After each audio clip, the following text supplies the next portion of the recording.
हाँ, तो नमस्कार मेरे प्यारे बच्चों, कैसे हैं आप लोग? मैं उम्मीद करता हूँ आप लोग बहुत ही अच्छे होंगे। तो इससे पहले पार्ट 1, पार्ट 2 और पार्ट 3 में जितना भी बेसिक चीज़ था आपको बता दिए थे।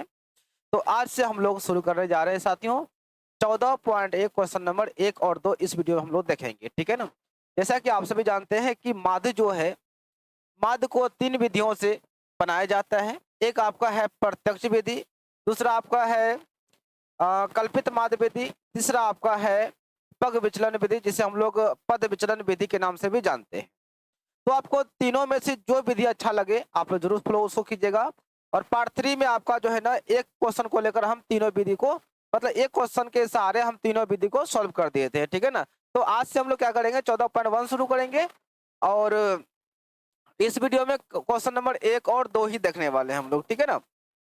और कोई एक विधि को हम लोग क्या करेंगे, फॉलो करेंगे। क्वेश्चन नंबर 1 और 2 को इस वीडियो में देखेंगे। चलिए जी, वीडियो अच्छा लगेगा तो वीडियो को लाइक शेयर आप लोग जरूर कर दीजिएगा। तो देखिए, सवाल नंबर आपका पहला है 14.1 का, कि विद्यार्थियों के एक समूह द्वारा अपने पर्यावरण सचेतना अभियान के अंतर्गत एक सर्वेक्षण किया गया है, जिसमें उन्होंने एक मोहल्ले के 20 घरों की, कितने घर हैं, 20 घर हैं, 20 घरों में लगे हुए पौधों से संबंधित निम्नलिखित आंकड़े एकत्रित किए हैं।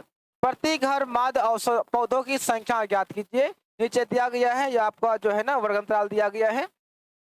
माद ज्ञात करने के लिए आपने किस विधि का प्रयोग किया है? ध्यान देंगे, माद ज्ञात करने का 3 विधि है। तीनों विधि में से आप जिस विधि का प्रयोग किए हैं, सवाल बनाने के बाद जो है ना आप उस विधि का नाम लिख दीजिएगा। चलिए आइए इसको सॉल्व करते हैं। तो टाइम बचाने के लिए यहाँ पे हम सब्जी यहाँ पे लिख दिए पहले ही। चलिए देखिए, ये आपका CIN से पौधों की संख्या कहते हैं, हिंदी में इसको वर्ग अंतराल के नाम से भी जानते हैं। यह घरों की संख्या नहीं, यह हमारा FI है। यह तो आपका किताब में दिया गया साथियों, देखिए यही दोनों को हम यहाँ पे लिखे हैं, ठीक है ना, यह आपका दिया गया है। उसके बाद इसमें क्या करना पड़ता है, हमें मध्य मान निकालना पड़ता है। मध्य मान का मतलब हुआ, इसको XI कहते हैं। तो मध्य मान कैसे निकालते हैं, इसका 2 तरीका है। एक तो आप अंदाजा लगा लीजिए कि जो 0 और 2 के बीच में कौन सी संख्या आती है, 2 और 4 के बीच में कौन सी संख्या आती है। एक तो आप इस तरह से भी मध्य मान निकाल सकते हैं, या आप चाहे तो मध्य मान निकालने एक सिंपल सा तरीका है कि दोनों को जोड़ दीजिए, 0 + 2 कर दीजिए बट्टे 2 हो जाएगा, 2/2, 2 एकम 2, कितना आ जाएगा, 1 आ जाएगा, ठीक है ना। ऐसे भी देखिए 0 और 2 के बीच में आपका 1 आता है, ठीक है ना, 1 के बाद फिर 2 आता है। उसी प्रकार से इसका निकालिएगा, तो दोनों को जोड़ दीजिए, 2 + 4/2, 4 2 6/2, 2 3 6, कितना आ गया, 3 आ गया,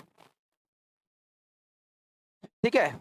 एक बात ध्यान दीजिएगा, आप जो है ना बार बार जो है ना इसको जोड़िए, 2 से भगा लगाइए, जोड़िएगा 2 से भगा लगाइएगा, इतना मेहनत नहीं करना है।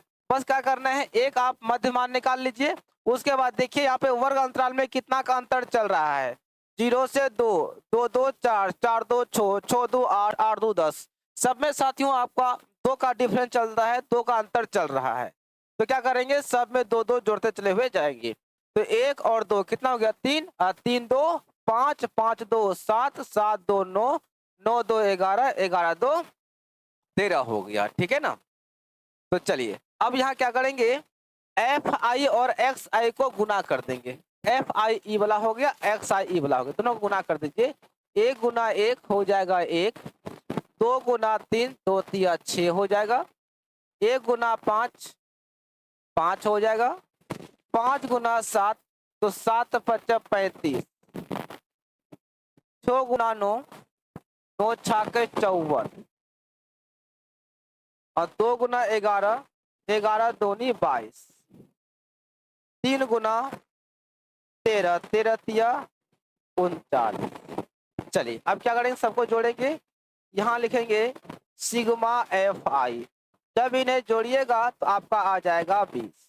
चलिए अब इनमें sigma FI into XI, sigma का मतलब होता है जोड़, किसका जोड़, FI और XI का गुना का क्या करेंगे, जोड़ निकालेंगे। इनको जब जोड़िएगा तो साथियों आपका 162 आ जाएगा। चलिए माध्य बराबर आपका हो जाएगा सिग्मा FI इंटू XI बट्टे सिग्मा FI। तो 162 बट्टे हो जाएगा 20, जब इसे डिवाइड करेंगे तो आपका 8.1 आ जाएगा, इतना पौधे हो जाएगा। चलिए आंसर हो गया आपका। अब यहाँ आपको बताना है कि आपने जो माध्य निकाला है, इस माध्य को निकालने के लिए आपने किस विधि का प्रयोग किया है।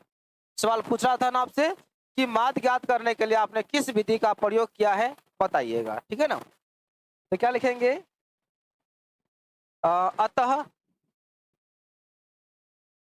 माध्य ज्ञात करने के लिए, माध्य ज्ञात करने के लिए हमने प्रत्यक्ष विधि का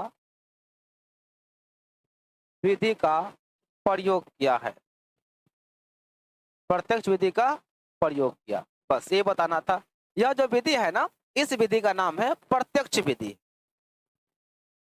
चलिए क्वेश्चन नंबर नेक्स्ट चलते हैं। 14.1 का क्वेश्चन नंबर आपका 2 है ना। किसी फैक्ट्री के 50 श्रमिकों की दैनिक मजदूरी निम्नलिखित आंकड़ा में दिया गया है। एक उपयुक्त विधि का प्रयोग करते हुए इस फैक्ट्री के श्रमिकों की माध्य दैनिक मजदूरी ज्ञात कीजिए। यानी कि 3 विधि में से किसी भी एक विधि का प्रयोग करके आपको क्या करना है, माध्य निकालना है, जो भी विधि आपको अच्छा लगता है। तो हम सभी सवाल को प्रत्यक्ष विधि से ही सॉल्व करेंगे, ठीक है ना। और यदि आप चाहे तो कोई भी विधि का प्रयोग कर सकते हैं, उससे कोई दिक्कत नहीं है। चलिए यह आपका सवाल है, यह आपका सवाल है। क्या करना पड़ता है, पहले मध्यमान निकालना पड़ेगा। मध्यमान कैसे निकालते हैं, तो इन दोनों का औसत निकाल लेंगे। यानी कि 100 जोड़ 120 बटे हो जाएगा 2, आपका हो जाएगा 220 बटे 2, तो कितना आ जाएगा 110। चलिए आ गया 110। अब बार बार से जो है ना, मतलब हर बार आपको जोड़िएगा भाग लगेगा, ऐसा काम नहीं कीजिएगा। बस करना क्या है कि देखिए इसमें कितना का डिफरेंस है, कितना का अंतर बढ़ रहा है। 100 से 120 हो गया, 120 से 140, मतलब सब में 20 बढ़ रहा है, तो सब में 20 बढ़ाते हुए चले जाइए। तो 110 और 20, 100 हो जाएगा 30, 130 और 20 तो 150, 150 और 20 170, 170 और 20 190 हो जाएगा, ठीक। सिग्मा एफ आई, इनको जोड़ने पर कितना आ जाएगा 50। यहाँ बोला गया है क्या, हाँ देखिए सवाल में बोला गया था ना 50 श्रमिकों का, तो आपका जो श्रमिकों की संख्या है वह कितना हो जाएगा 50 हो जाएगा। अब यहाँ गुना करना है, एफ आई गुना एक्स आई, ये आपका एफ आई, ये आपका एक्स आई, ठीक है ना। दोनों गुना करेंगे तो 0 रहेगा, 11 दूनी हो जाएगा 22, बचा 2, 11 2 हो जाएगा 13। चलिए यहाँ पे 0, 13 गुना 14 तो 13 चौके 52, बचा 5, 13 एकम 13, 5 18 हो जाएगा। चलिए 15 8 120, एक 0 आ जाएगा। 17 छौके 102, 0 हो जाएगा। यहाँ हो जाएगा आपका 900। Sigma F I into X I, इनको जोड़ दीजिए तो 0 0 तो आपका हो जाएगा 0, 2 2 4, 4 2 6, 3 8 11, 11 2 हो जाएगा 13, 13 और 7 20, 2 22, बच गया 2, 2 1 3 4 5 6 7, 7260 आ जाए। चलिए एक्स बार निकाल लेंगे, निमाध्य निकाल लेंगे। Sigma F I into X I बटे सिग्मा एफ आई,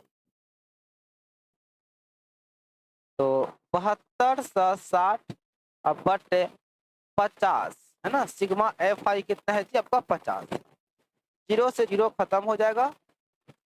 726 बटे 5 डिवाइड कर दीजिए तो 5 एकम 5, 22 हो गया, 5 चौके 20, बचे 25, 5 दूनी 10, कितना रुपया हो जाएगा, ठीक है। चलिए जी, तो वीडियो कैसा लगा साथियों, आप सभी जरूर कमेंट कीजिएगा। मिलते हैं हम लोग अगले पार्ट में मिलेंगे, ठीक है ना। छोटा सा वीडियो था, इसमें क्वेश्चन नंबर 1 और 2 को ही हम लोग देखे हैं, ठीक है ना। बहुत जल्द ही आप सभी का सारा जो ना मतलब एक्सरसाइज खत्म कर देंगे। तो वीडियो के बारे में अपना राय जो है ना कमेंट बॉक्स में जरूर बता दीजिएगा, वीडियो कैसा लगा। और अभी आप लोग का लाइव क्लास नहीं हो रहा है, बहुत जल्द ही आप लोग का लाइव क्लास शुरू होने वाला है, ठीक है। जय हिंद, ऑल द बेस्ट। मुस्कुराते रहिए और अगला वीडियो आने का आप लोग तरफ प्रतीक्षा कीजिए। All the best.